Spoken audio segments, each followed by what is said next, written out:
Assalamualaikum warahmatullahi wabarakatuh. Kami dari kelompok 2 yang akan mempresentasikan materi kami yang berjudul Weighted Average Cost of Capital yang beranggotakan saya sendiri Tristianisi, Alfiana Ramadhani, Anissa Widya Cahyani, Nanda Yulia Titisari, Reni Setiawulan, Salwa Wijayani, Ririn Dela Saputri, Muhammad Arsyad Aldian, dan Ahmad Habib Amir.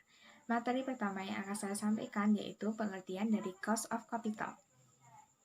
Cost of capital disebut juga biaya modal atau biaya kapital, yang bisa kita artikan bahwa cost of capital adalah konsekuensi yang harus dikeluarkan suatu perusahaan untuk memperoleh modal atau biaya kapital. Modal atau biaya kapital itu sendiri bisa berupa utang, saham biasa, maupun saham reference. Biaya modal dari suatu perusahaan biasanya diukur dari weighted average cost of capital.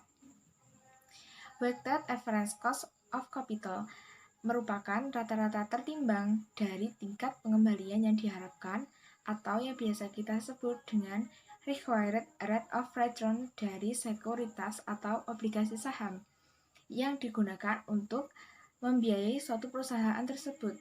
Weighted average cost of capital bisa menghitung secara real dari berapa cost of capital dari suatu perusahaan tersebut.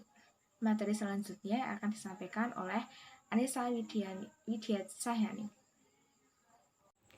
Perkenalkan, saya Anissa akan menjelaskan tentang materi selanjutnya yaitu WACC dan resiko perusahaan memiliki hubungan yang linear.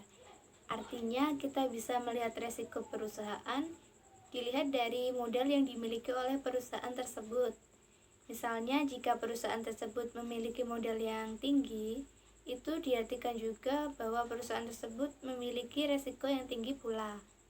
Nah, perusahaan yang memiliki resiko tinggi itu akan sulit untuk memperoleh modal, sehingga perusahaan harus berkorban dengan lebih agar memperoleh modal berupa saham atau obligasi.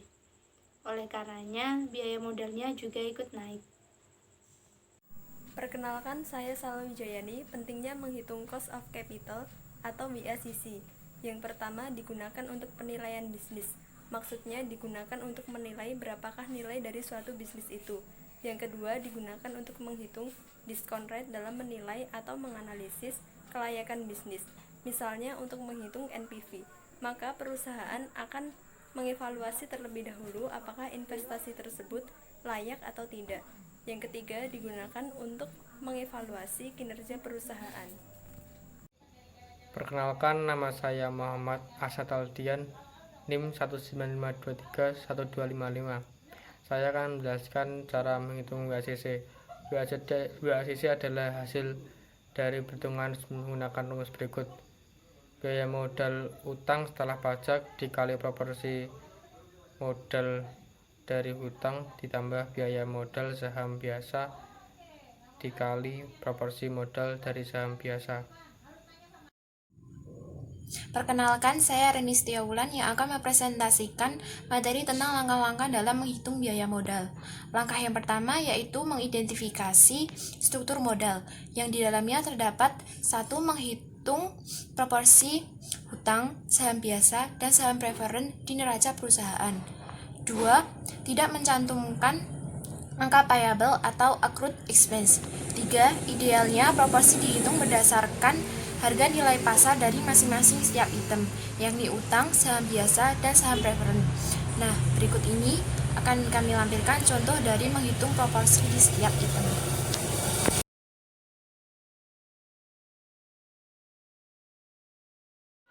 Perkenalkan, nama saya Alfiana Ramadhani akan menjelaskan tentang materi yang kedua, yaitu menghitung biaya dari masing-masing modal, utang saham, saham preferen, saham biasa yang ada struktur modal perusahaan.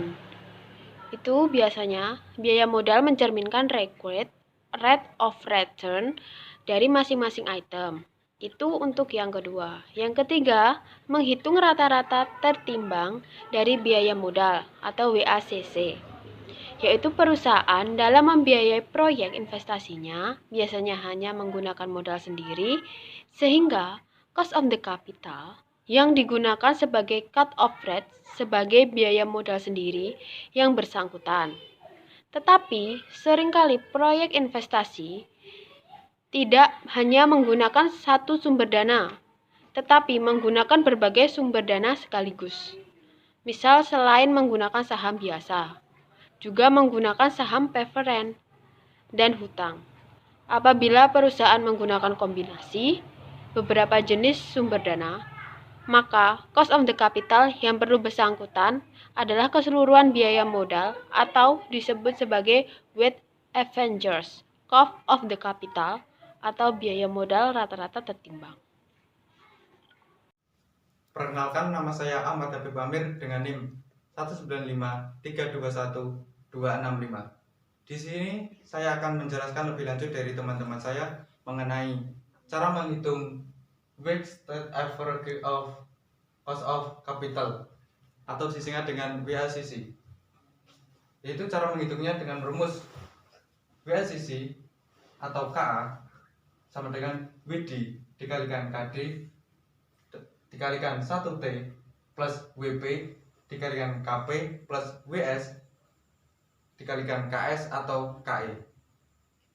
WD yang berarti persentase hutang dari modal dikalikan KD, yaitu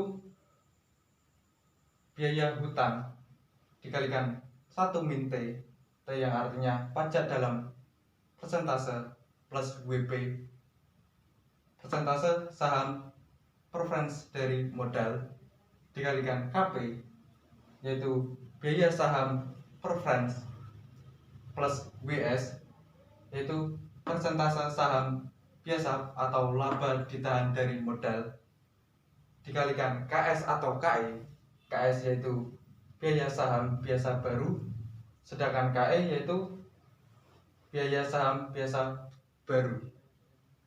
Mungkin cukup sekian yang saya sampaikan mengenai cara menghitung WACC, dan terima kasih. Perkenalkan, nama saya Ririn Dela Saputri, NIM 195231245. Saya akan menjelaskan slide ke-10 contoh soal. Target struktur modal perusahaan adalah 30% hutang, 10% saham preferen, dan 60% modal sendiri yang seluruhnya berasal dari laba ditahan. Biaya hutang adalah 12%, biaya saham preferen 12,6%, dan biaya laba ditahan 16,5%. Pajak diketahui sebesar 40%. Berapa struktur modal keseluruhannya? Jawabannya, WACC-nya adalah presentase hutang dari modal atau WD dikali biaya utang atau KD dalam kurung 1 dikurangi pajak dalam presentase ditambah presentase saham preferen dari modal atau WP dikali biaya saham preferen atau KP ditambah presentase saham biasa atau WS dikali dalam kurung biaya laba ditahan atau KS tutup kurung sama dengan 0,3 dikali 12%, 1 dikurangi 40%, ditambah 0,1 dikali 12,6%, ditambah 0,6 dikali 16,5% sama dengan 13,32%. Jadi di sini jawaban dari soal di atas adalah 13,32%. Nama saya Nanda Yulia Titisari.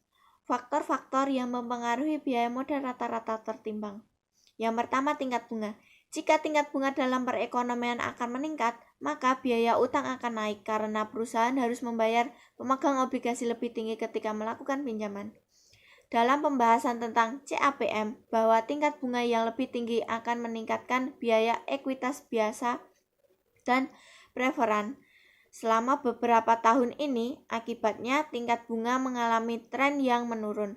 Hal ini telah mengurangi biaya modal bagi perusahaan dan mendorong investasi pada perusahaan. Yang kedua, tarif pajak. Tarif pajak digunakan dalam perhitungan komponen biaya utang dan memiliki pengaruh penting pada biaya modal. Secara tidak langsung, pajak juga mempengaruhi biaya modal. Misal, penurunan tarif pajak atas dividen terhadap tarif pajak atas penghasilan bunga membuat saham relatif lebih menarik. Dalam hal ini menurunkan biaya ekuitas relatif dan WACC. Sekian penjelasan materi dari kelompok kami. Apabila kelompok kami ada salah kata, mohon maaf. Wassalamualaikum warahmatullahi wabarakatuh.